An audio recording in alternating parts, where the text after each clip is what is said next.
Hey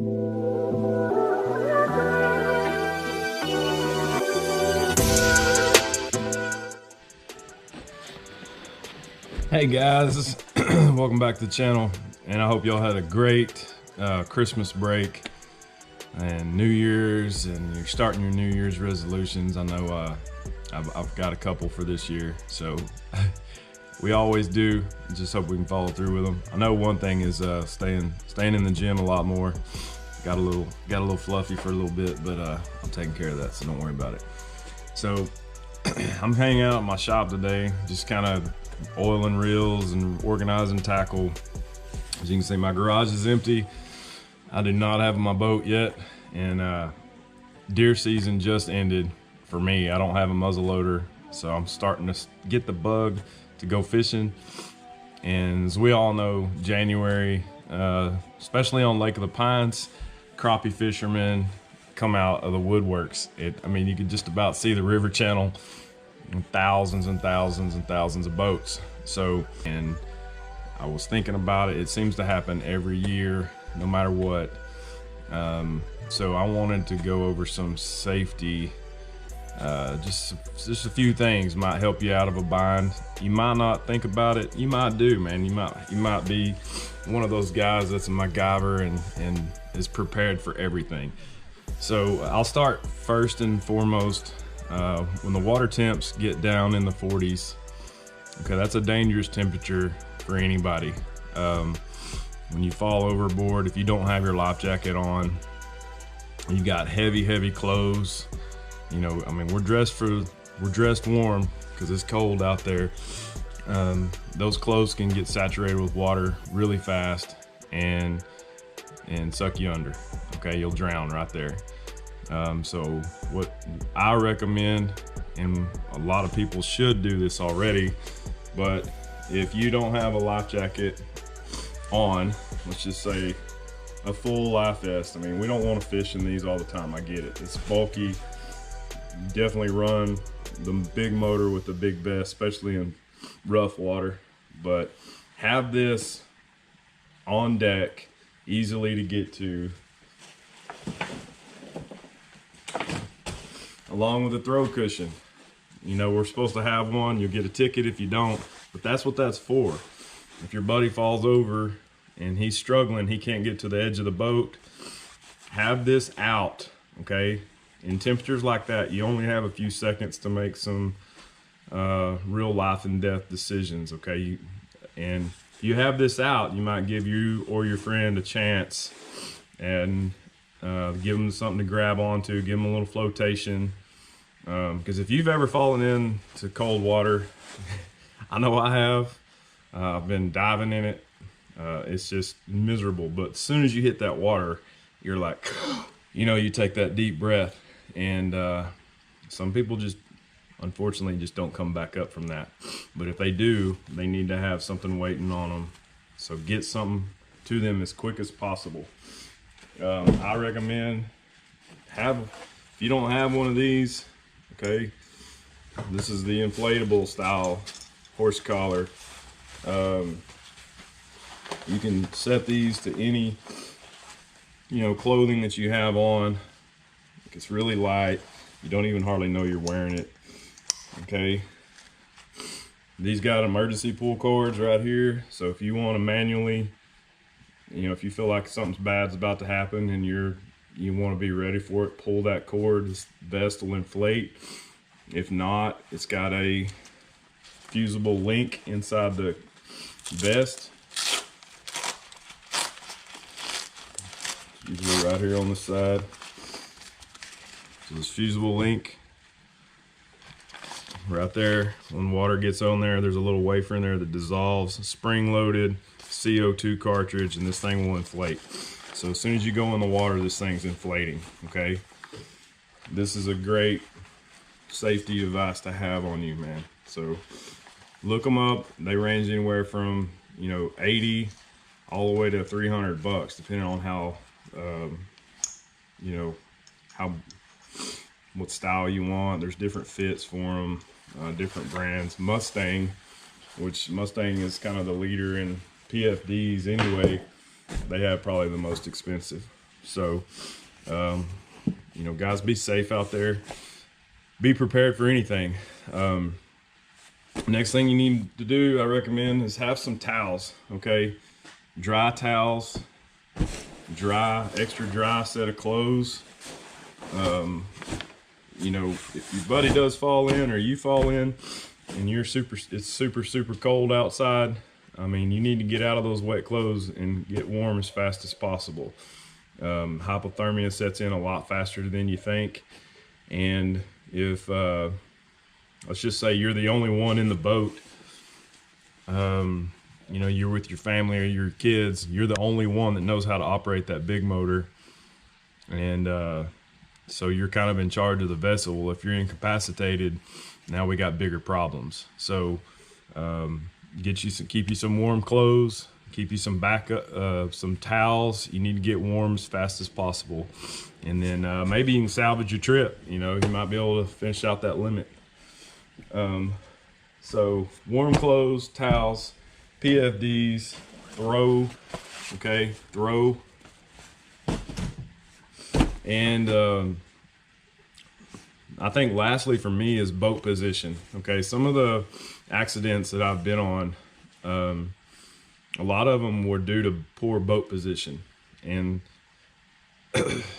so boat position, guys were anchored and they had the stern of the boat pointed into the wind. Okay, the wind was, and you know, they might have been drifting along, fishing with the wind, and then start catching. They threw out an anchor and didn't think much of it, but the waves started getting bigger and bigger, and finally just a random roller just came straight over the back of the boat and swamped them, and the bilge pump couldn't recover quick enough, and a guy, you know, lost his life. And that happens a lot more. So if you're in the wind's getting up, getting a little choppy, and you still want to stay out there, put that bow into the wind, okay? If you're going to throw an anchor, put the bow into the wind and let the bow do its job, okay? It cuts the waves, it rides, it's just doing what it's supposed to. But if you put the stern into the wind, those rollers are coming across almost the lowest part of your boat, and they can roll right over the top and swamp right into your bilge, okay? That's the heaviest part of your boat, number one, because you got your batteries, your fuel, your motor. So it doesn't take a whole lot to upset the buoyancy of that boat, and you'll be in a bind pretty damn fast. So always, let's just say, you know, you're the only people at the ramp that day. Nobody else. You're the craziest ones. You don't care. It's blowing and going, and it's freezing to death, and but you still want to go fishing. There's not hardly anybody out there. You're fishing kind of in a spot all by yourself. You need to reach out to some family members or friends. Let them know what end of the lake you launched on, what time you plan on being off the water, and just kind of have a plan, okay? That way, if you're overdue,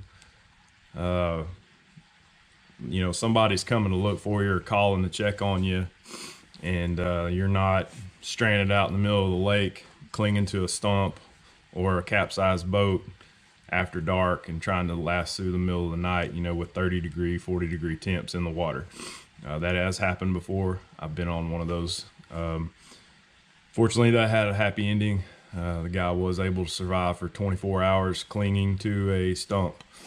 I was on Lake Palestine several years back, kind of the same deal, but the way where the boat was found and where he was found was almost a mile apart. I mean,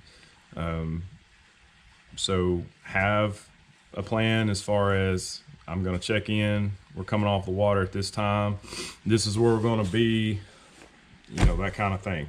I mean, obviously you're not giving up your waypoints. I get that, but at least somebody's got an idea about where you're going to be, okay? That will help a lot. And it can't be just, you know, falling in the water. I mean, that's a big one. But mechanical issues, I mean, boat batteries die. You're running live scope all day, don't have, you go to start up and you can't get back. That happens too. So somebody's going to come looking for you, if you're not there where you're supposed to be. Brings me to another point, and I wish I had it handy, but you should have a battery backup in your boat nowadays, especially with all the electronics you're running. If you're not running real high performance batteries as far as lithiums, or you have a standalone battery just for your graphs. So what I mean by that is if you're running your electronics off of your cranking battery, okay, and you're on the water for 8 hours, and you're running live scope and all the other stuff, and you got live oil pumps running, it happens. Your battery, you go to leave, hey man, I'm getting cold, or we got our limit, or whatever the case may be, and you don't have any juice. And there might have been 1,000 people around you all day long, but when you really need them, they're not there. So have you a lithium battery backup? They make little jumpers. They're really almost not much bigger than a cell phone. And you know what? Hold on. I'm going to go get that thing. Time out. Sorry for that. But this is a Scosche. Okay, this is a lithium powered jumper box. It's got a little light on it. Little USB ports for your cell phones, all that kind of stuff. I got this, let's see, I'm trying to look. There it is. I got this at Home Depot. Cost me about 200 bucks. But it's saved my butt a few times. I've actually had guys that were stranded, and I roll up to them, pull out this, they're expecting jumper cables, and they're like, man, what the hell is that? That ain't gonna do nothing. And you're like, just watch. And you jump them off, and you get the old East Texas, well, I'll be dang. So have a battery backup. That's to get you out of buying. I've actually jumped my diesel truck off several times on a single charge on this thing, and I keep it in my truck everywhere I go. So anyway, I'm trying to think of something else that, oh, okay. So if boarding ladders for your boat, if you don't have one, you can do other things, as far as you can take some rope, okay, tie it to a pedestal seat, and you're going to tie a big, like, monkey fist, like about the size of your fist. You want to tie some big knots in them, okay? So you can basically use that as a hand ladder, and with your buddy helping pull you in the boat. That can make a big difference. If your buddy is wearing a life jacket, you can, this is a technique we use to get guys in the boat, but if you've got a full-size life jacket on, okay, and you grab them right here by the collar, okay, and this is coordinated with your buddy, okay, this is a conscious victim that can help or assist, okay, and what you're wanting to do with this, and this is going to take a lot of leg work, a lot of back work, but you got to get them in the boat. So you're going to maintain control of them at the collars here. Let me just see if I can put one on.